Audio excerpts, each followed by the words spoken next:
بسم الله الرحمن الرحيم الحمد لله رب العالمين والعاقبة للمتقين والصلاة والسلام على نبينا محمد وعلى آله وأصحابه أجمعين.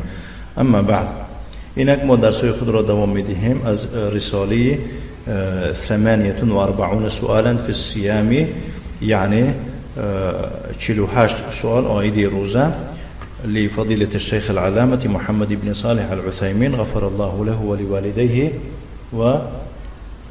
وللمسلمين. يعني أزوني شيخ علامة محمد بن صالح العثيمين الله سبحانه وتعالى این کس را و والدینشان را و جمیع مسلمانان را مغفرت کند. درس ما آغاز می‌یابد تحت سؤال 18: إذا تيقن شخص من دخول الشهر برؤية الهلال ولم يستطع إبلاغ المحكمة فهل يجب عليه الصيام؟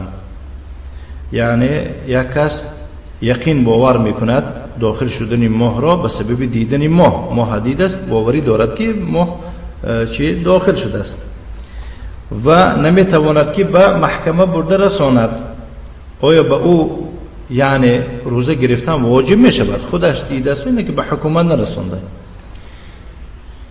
جواب: اختلف العلماء في هذا، در این مسئله علماء اختلاف کردند. فمنهم من يقول انه يلزمه الصيام، بعضی علما گفتند که به وی لازم است روزه گرفتن. و منهم من يقول انه لا يلزمه، بعضیش گفتند که لازم نیست. و ذلك بناء على ان الهلال هو ما استهل و اشتهر بین الناس، یعنی این در اساس آن که ماه یعنی دیدن ماه و آن چیزی که ما استهل یعنی ظهور می شود، نمایان می شود و مشهور می شود در بین مردم. فهمیدید؟ یعنی که در اساس آن که ماه وقتی که ماه نو می شود باید که نمایان شود و در بین مردم چی مشهور شود. او ان الهلال هو ما رؤیت بعد غروب الشمس، یا که هلال آن است که و بعد از غروب شمس دیده می شود، سواء اشتهر بین الناس ام لم یشتهر، خواه در بین مردم یعنی که مشهور شدگی باشد خواه نه.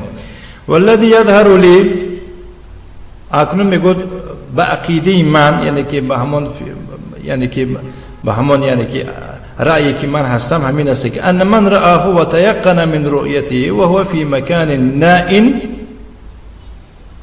کسی که باید بیند و یقین باور کند دیدن همان ماه را و در یک جای نائن یعنی که دور از مردم باشد، لم یشارک احد فی الرؤیه، در دیدن یگان کس شریک شده نمیتواند به او، او لم یشارک احد فی الترای، یا که در وقتی دیدن یعنی که فقط هوای دیده است و یگان کس دیدگی نیست، فانه یلزمه الصوم، لازم است به او روزه گرفتن چون که خودش دیده است. لعموم قوله تعالی، برای خاطر عمومی آمدن سخن الله تعالی که میفرماد فمن شهد منکم الشهر فلیصم، کسی از شما این ماه را حاضر باشد باید که روزش را بگیرد. و قوله صلی الله علیه و سلم اذا رأیتموه فصوموا، وقتی که ببینید آن را یعنی ماه را روزه گیرید.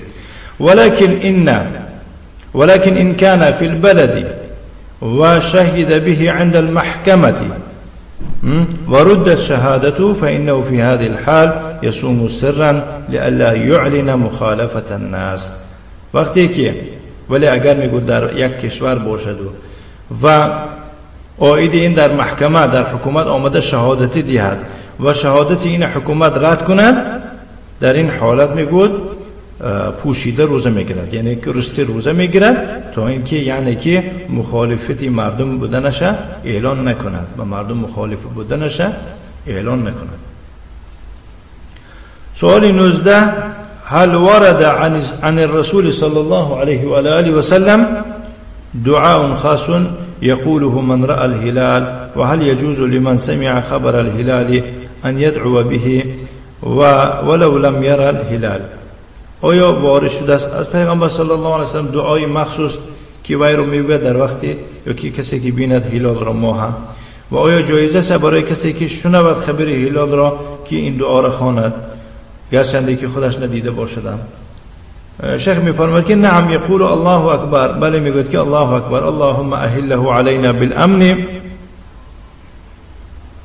میگوید که ای الله این ماه بالای ما یعنی که لایقی بی خطری گذران، یعنی این ماه بسری ما با بی خطر گذران و با ایمان و سلامتی و الاسلام و با یعنی که سلامتی و با اسلام گذران و توفیق لما تحبه و ترضاه و با توفیق نسبت آنچه که تو دوست می‌داری و پسندیدی آن میباشی. ربی و ربک الله، پروردگاری من و پروردگار تو الله است. میگو هلال خیر و رشد، یعنی که ماه خوب و راه راست.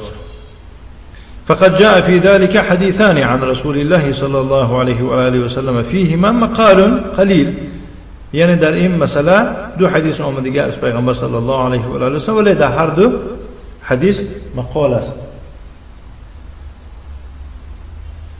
یعنی اندکی اندکی گپ دارن، یعنی ضعیفی دارن. و ظاهر الحديث انه لا يدعى بهذا الدعاء الا حين رؤية الهلال. ظاهر حدیث نگاه کنیم مگر این دعا را همون وقت میخواند که وقتی که ماه بیند. اما من سمع به ولم يره فانه لا يشرع له ان يقول ذلك. اما کسی که شنیدگی باشد که ماه نمایان شده است و خودش دیدگی نباشد، یعنی که در شریعت نشان دادگی نیست که این دعا را چیکار کند؟ خواند. نكتفي امروز كفاية مكنا. وصلى اللهم وسلم على نبينا محمد وعلى آله وأصحابه وسلم تسليما مزيدا. الحمد لله رب العالمين.